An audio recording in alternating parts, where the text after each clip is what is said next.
This how to 1 minute will show you how to open external links in new tab in WordPress website. Follow this easy and step-by-step guide to do it. First of all, log into your WordPress dashboard and come to this post section. Now edit the post where you want to add external links.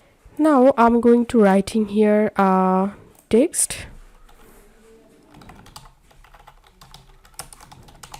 and I'm selecting this text, clicking on this insert link, and here give your external link.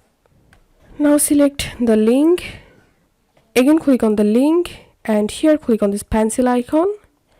Now click on advanced, and here check open in new tab option. Click on save, click on update. Now I'm going to view the post, clicking on download link, and as you can see the external link is opened in a new tab. So that's how you can do it. If you find this video helpful, don't forget to subscribe how to 1 minute. See you in the next video.